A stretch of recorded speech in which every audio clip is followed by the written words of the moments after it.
The chrome glint of the motorcycle faded into the silence of the woods.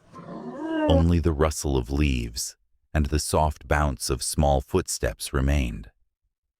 Emily Anderson, 8 years old, shoulders too narrow for her patched backpack, walked the forest path, like she belonged to it, though she didn't know yet how true that was.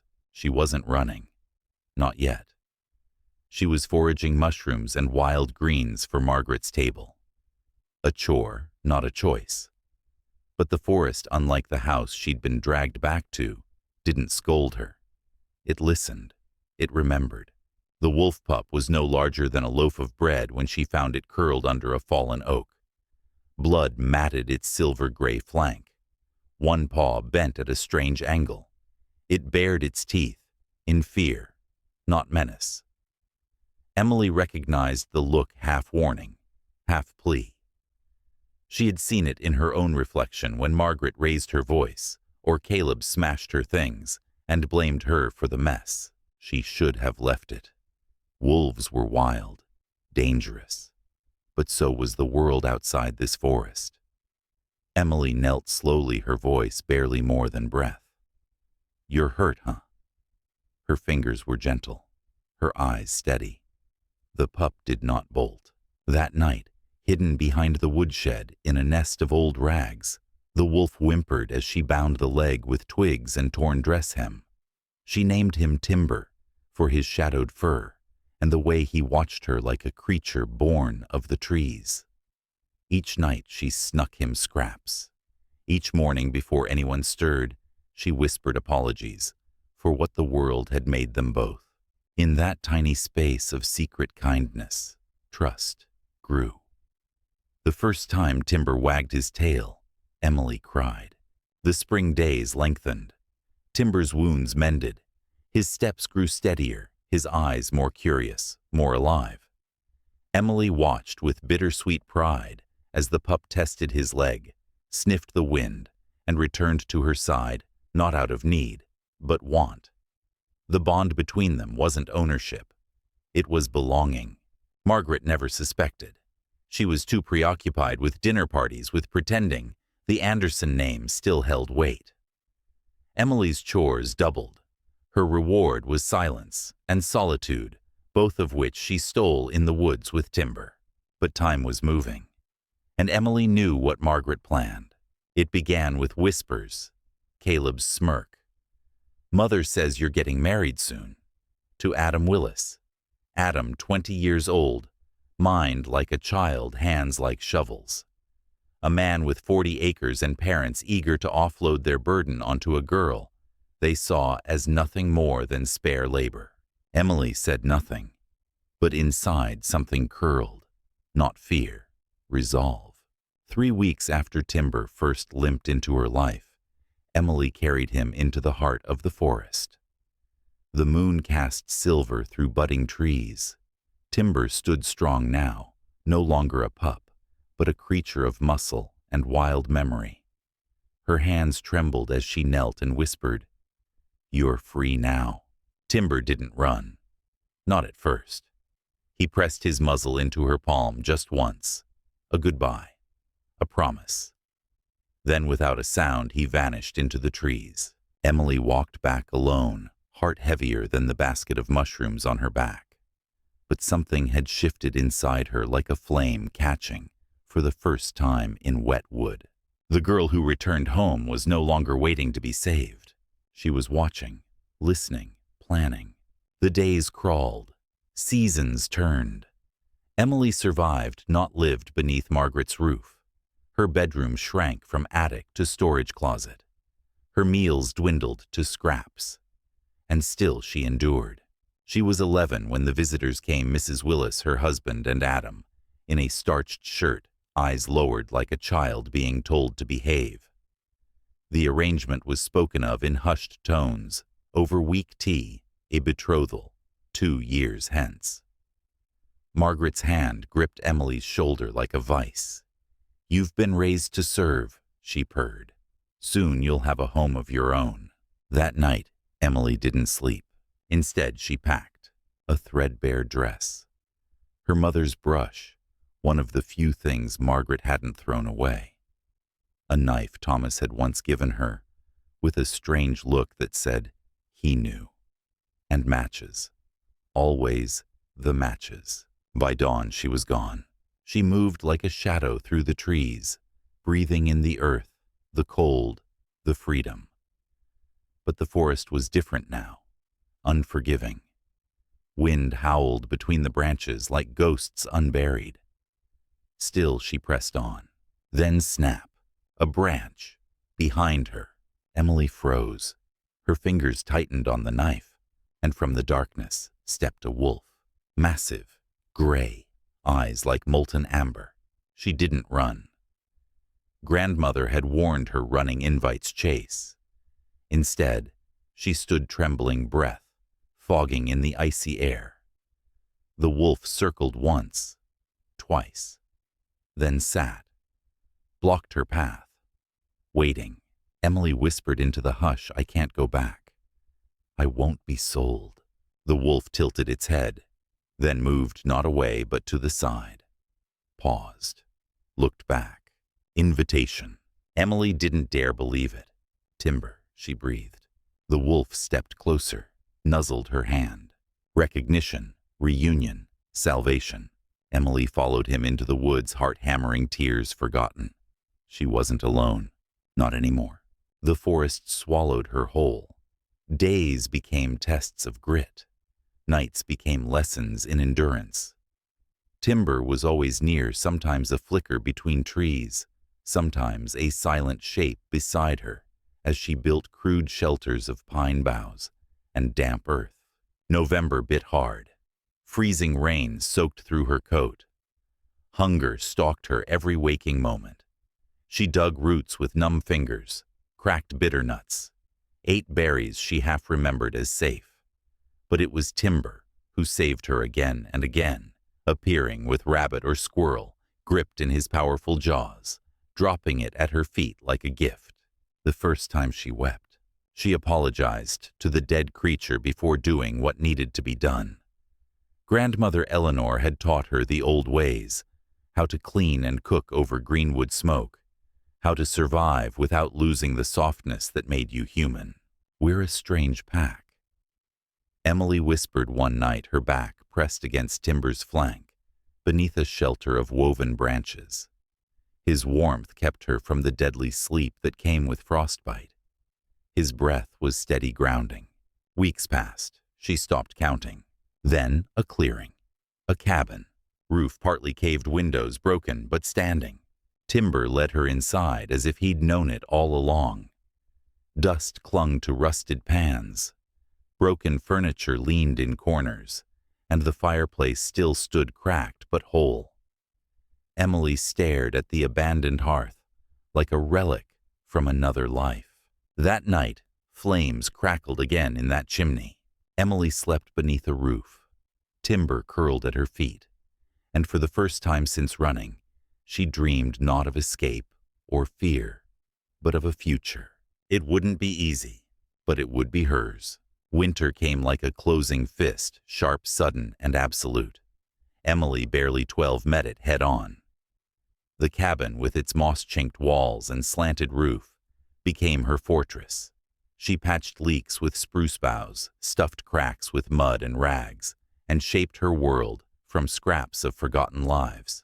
She remembered everything Eleanor had taught, how to smoke meat, how to snare without waste, how to read the wind and sky like scripture. When she failed, misidentifying a poisonous mushroom slipping in icy streams, she learned faster. Timber was her anchor. He vanished for hours, but always returned, sometimes with game, sometimes only with his silent company. On the longest night of the year, he led her deeper than she'd ever gone. Beneath a canopy of snow-heavy pine and silver moonlight, they found a frozen stream, untouched. Emily knelt, cupped the icy water, and whispered to the night, I'm still here.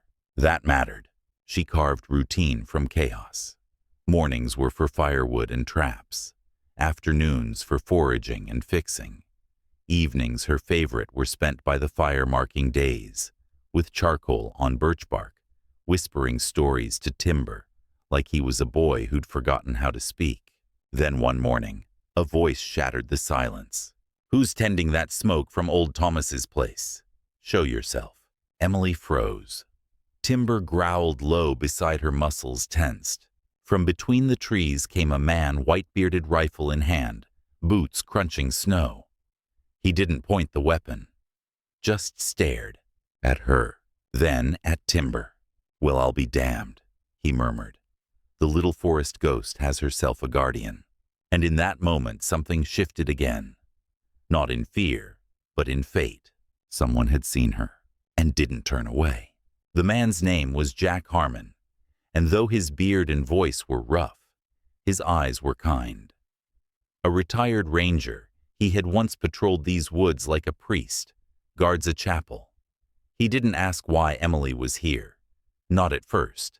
Instead, he knelt in the snow, set his rifle aside, and offered Timber his hand. Timber didn't flinch. Jack returned the next day with a sled full of supplies, blankets, tools, dried meat, books. But more valuable than gifts was what he brought with each visit: knowledge. He taught her how to stack wood for lasting fires, how to read storms in cloud shapes, how to trap smarter, waste less. "I've watched these woods for 40 years, Jack said one night by the fire. "Never seen a girl tame a wolf, or a wolf tame a girl." Emily didn't smile, but her eyes softened. "We're not tamed," she said quietly. "We just chose each other." Winter waned. The cabin no longer felt like a hiding place. It felt like a home. Emily planted herbs in salvaged crates. She patched her clothes with squirrel hides and bark thread. She wrote with charcoal, recording days and stars and dreams on scrap birch.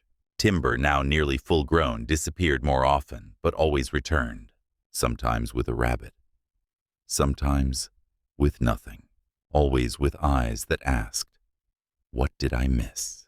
On a rare afternoon, when the snow melted, just enough to see green, Jack brought someone new, a girl. Chestnut hair, curious green eyes, city clothes, smudged with dirt.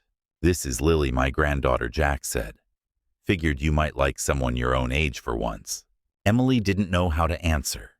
She hadn't spoken to a child in 2 years, but Lily just smiled wide and without caution. "Grandpa says you're like something out of a storybook," she said. He was right. Emily blinked, and for the first time in years, laughed. Spring spilled light through the forest canopy like melted gold. Lily came often, bringing stories from the outside school dances, books, music, jokes that made Emily blush and giggle in equal measure. Where Jack brought survival, Lily brought memory of girlhood, of joy, of being more than a ghost with calloused hands. But it was the questions that lingered. "Did you know your mother was brilliant?" Lily asked one day, plucking wildflowers. "Grandpa said she knew every inch of this forest." Emily's fingers stilled. "I barely remember her," she whispered. "Only songs and the way her hair smelled when she hugged me." Later that week, Emily caught Jack speaking to someone in the forest, a woman, her face hidden in shadow, her voice low, urgent. When Emily confronted him, his gaze was full of weight. "There's truth you're old enough to carry now," he said, settling onto a bench she had built from salvaged wood. Timber, resting nearby, lifted his head, but did not move. "Your mother didn't abandon you."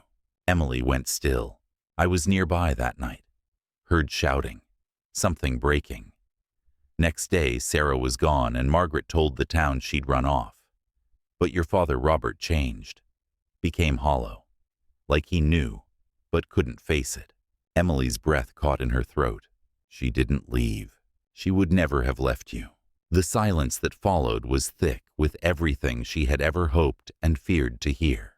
Timber pressed close, his body, warm, grounding. Lily arrived not long after, her face pale with urgency. "They know," she gasped. "Margaret and Caleb. I heard them talking at the store. They found out you're alive. They're bringing the sheriff tomorrow to take you back." Emily felt the forest spin around her. Her safety, her home, her freedom. Everything she'd built about to be ripped away. Jack looked at her solemn. "We knew this day would come," he said. "Question is, are you ready for it?" Emily didn't blink. "I've survived worse." The forest didn't feel like a sanctuary that night. It felt like a countdown. Emily packed in silence. Not to run, but to be ready. To defend. She was 15 now. Tall, strong. A girl remade by ash bark and bone. Timber remained at her side, pacing the cabin's edge, like a sentinel. Days passed. No sheriff came, but Lily returned with truth in her hands. "I found it," she whispered, breathless, holding a weathered leather portfolio. "Your father's real will. And a letter." Emily's fingers trembled as she unfolded the paper. The handwriting was his bold, steady. "Before the drinking, before the silence. To my daughter Emily Sarah Anderson. I leave everything. The house, the land, the timber business, all in trust until her 21st birthday. Margaret's name appeared once. A settlement of $5,000. Nothing more. But Margaret filed a different will, Lily said. Claimed you'd run away and abandoned your rights. By the time anyone noticed, she'd sold off half the land. Emily's face was stone. Then came the letter. Not legal, just human. From her father. Your mother didn't abandon you. There was a struggle. Margaret was stealing. Sarah tried to stop her. I wasn't there when it happened. When I returned, Margaret said she fell. That it was too late. I helped cover it up. I thought it was a tragic accident. I lied. I drank to forget. I failed you. The words hit harder than snow in spring, unexpected thawing things long frozen. Jack sat quietly, his face carved from regret. I always suspected, he said, but with no proof, nothing could be done. Emily folded the letter, her movements slow, deliberate. She killed my mother. She said not as a question, but a vow, and let me believe I was abandoned. Lily's voice cracked. There's more. She's selling the last parcel, the one bordering your forest, to the railroad. Emily's jaw clenched. Then we stop her. The decision felt less like a choice and more like gravity. Emily stood before her cabin, the forest behind her, the past ahead. I need to go back, she said, to stop her, to reclaim what's mine. Jack hesitated. You're still a minor. Even with this proof, it'll take legal process. Time. Then we need leverage, Emily replied. She thinks I'm gone.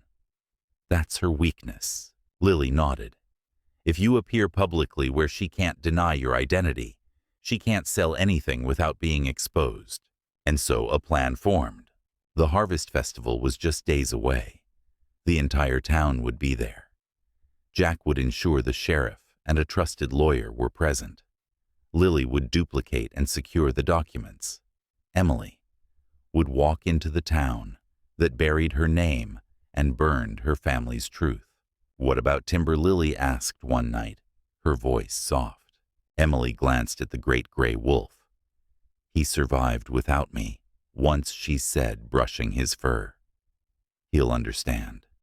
This forest is ours. I'm just going to defend it. The morning of the festival dawned cold and clear. Emily dressed in her best fur-lined deerskin jacket, the soft cotton dress Lily had gifted her. Her hands were rough but steady, her eyes steady but wide. Jack waited with the wagon expression unreadable. Once we go, he said, there's no going back. I'm not going back, she answered. I'm going forward.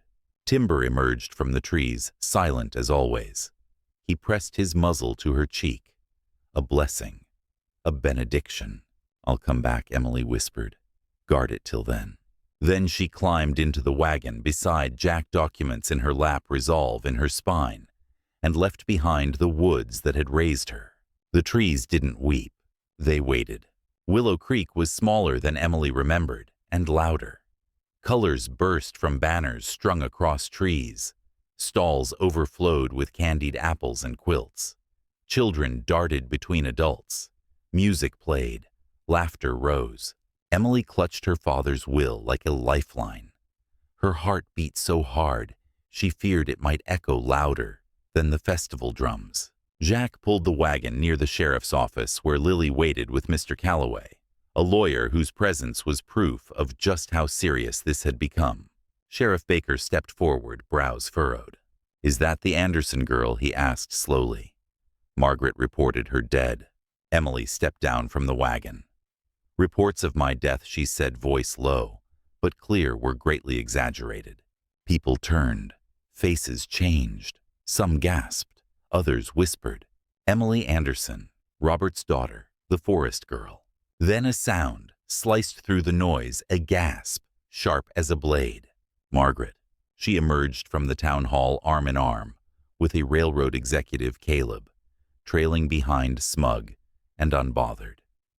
Her burgundy gown shimmered like blood in sunlight. But her face drained of all color when she saw Emily. Her eyes darted, calculating. She took a step forward, but Sheriff Baker blocked her path. Emily stood still, letting the crowd take her in, letting the weight of her presence settle like dust on every lie Margaret had ever told. Then a voice broke the silence. "Emily." She turned. Thomas, older now, broader. His voice cracked with disbelief. "They said you drowned. Found your clothes by the river." "I survived," she said. His eyes shimmered with something like pride. Behind him, Margaret lunged toward the railroad man, perhaps to salvage the deal, perhaps to run. But it was too late. Emily was no longer a rumor. She was real, and she had returned. Margaret's empire, built on forged documents, vanished bodies, and whispered lies, cracked in full view of Willow Creek. The sheriff took the documents. The lawyer spoke calmly, each word slicing through years of silence: forged will, illegal transfer, prenuptial breach. The townspeople watched in stunned stillness, mouths half open, memories slowly aligning. "Is it true?" someone whispered. "Did she take everything from that girl?" Emily didn't speak. She didn't have to. Her presence, taller, sharper, unflinching, was testimony enough. Then came Caleb, Margaret's youngest, stepping forward, confusion on his boyish face. "I thought you were just gone," he said. Emily looked at him, this child who'd once crushed her belongings and mocked her tears, and saw not malice but inheritance. He'd learned cruelty like a language. She said nothing. Thomas stepped to her side. "You coming home?" She shook her head. "This is my home, but not that house." Margaret stood frozen, her smile long dead, the railroad man now retreating. She turned, perhaps hoping to slither away quietly. Jack's voice stopped her. "You stole her mother, you stole her name, but you don't get to steal her ending." Emily approached slowly, the fire behind her eyes, controlled but fierce. "My mother didn't fall. She didn't run. She fought, and you buried her with silence." Mr. Calloway handed the sheriff a second envelope, her father's confession. As the sheriff read, his jaw tightened, his eyes narrowed. "That's enough," he said at last, voice low with finality. "Margaret Williams Anderson, you're under investigation for fraud, obstruction of justice, and possibly more." For the first time, Margaret didn't protest. She simply deflated. Emily didn't watch her go. She turned to the crowd, familiar strangers, witnesses now, and let the silence speak. Then she said with quiet power, "I came back for what was mine," and everyone listened. The cabin welcomed her like a breath held too long. Autumn painted the forest in firelight, hues red, amber, gold. Birds called through cooling air. The scent of smoke curled from the chimney again. Emily stood before it all, not as a fugitive, but as a guardian. The land was hers now, legally, spiritually, irrevocably. The court would take time, but Margaret's hold had shattered. The forged will voided. The confession admitted. The town, once complicit in its silence, now whispered in defense of the girl who returned from the woods with a wolf and the truth. Lily visited often, full of questions and laughter. Jack resumed his role as gruff teacher, though he mostly just watched Pride, tucked behind his tired eyes, and Timber. He returned with the first frost. His amber gaze met hers across the garden. "I told you I'd come back," she murmured. He stepped forward, pressed his muzzle to her palm. Still wild, still free, still hers. That night, they sat by the fire. Emily wrote in her journal ink now, not charcoal. She chronicled what had happened, what it meant. At 15, she had reclaimed a legacy, not just of land or name, but of voice. Her mother had fought. Her father had failed. But she had survived. And now she would grow. With each season, the garden would bloom. The animals would return. The forest would heal. And so would she. Because in the end, it wasn't the will or the court or the town that gave her back her life. It was the forest, and a wolf who never forgot.